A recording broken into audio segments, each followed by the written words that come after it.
Years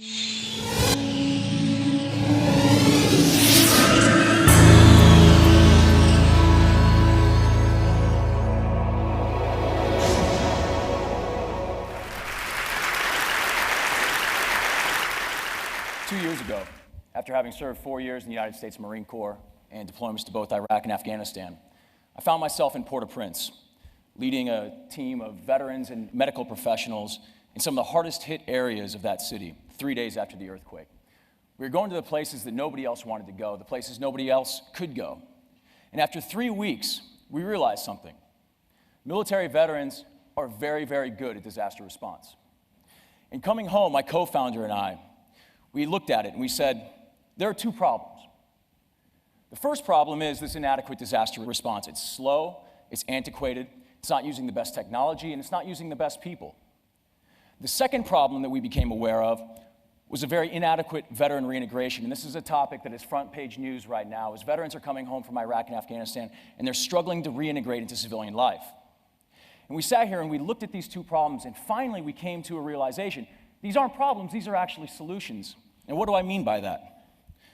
Well, we can use disaster response as an opportunity for service for the veterans coming home.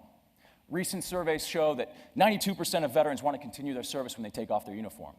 And we can use veterans to improve disaster response.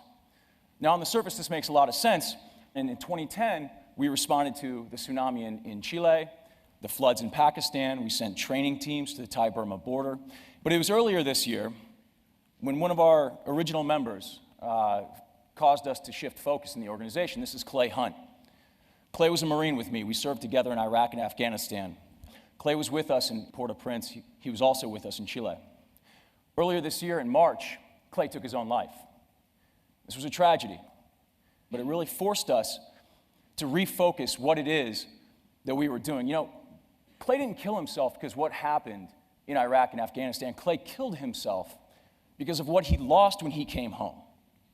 He lost purpose, he lost his community, and perhaps most tragically, he lost his self-worth.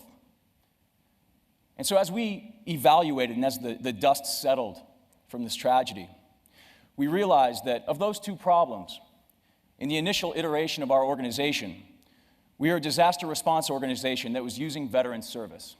We had a lot of success, and we really felt like we were changing the disaster response paradigm. But after Clay, we shifted that focus. And suddenly, now moving forward, we see ourselves as a veteran service organization that's using disaster response. Because we think that we can give that purpose and that community and that self-worth back to the veteran. And tornadoes in Tuscaloosa and Joplin, and then later Hurricane Irene, gave us an opportunity to look at that. Now, I want you to imagine for a second an 18-year-old boy who graduates from high school in Kansas City, Missouri. He joins the Army. The Army gives him a rifle. They send him to Iraq. Every day, he leaves the wire with a mission. That mission is to defend the freedom of the family that he left at home. It's to keep the men around him alive. It's to pacify the village that he works in. And he's got a purpose. But he comes home from Kansas City, Missouri. Maybe he goes to college. Maybe he's got a job. But he doesn't have that same sense of purpose. You give him a chainsaw. You send him to Joplin, Missouri after a tornado. He regains that. Going back, that same 18-year-old boy, he graduates from high school in Kansas City, Missouri. He joins the Army. The Army gives him a rifle. They send him to Iraq. Every day, he looks into the same sets of eyes around him. He leaves the wire, and he knows that those people have his back. He's slept in the same sand. They've lived together. They've eaten together. They've bled together. He goes home to Kansas City, Missouri. He gets out of the military, takes his uniform off. He doesn't have that community anymore. But you drop 25 of those veterans in Joplin, Missouri, they get that sense of community back. Again, you have an 18-year-old boy who graduates high school in Kansas City. He joins the Army gives him a rifle, they send him to Iraq. They pin a medal on his chest, he goes home to a ticker tape parade. He takes the uniform off. He's no longer Sergeant Jones in his community, he's now Dave from Kansas City. He doesn't have that same self-worth. But you send him to Joplin after a tornado, and somebody once again is walking up to him and shaking their hand and thanking them for their service. Now they have self-worth again.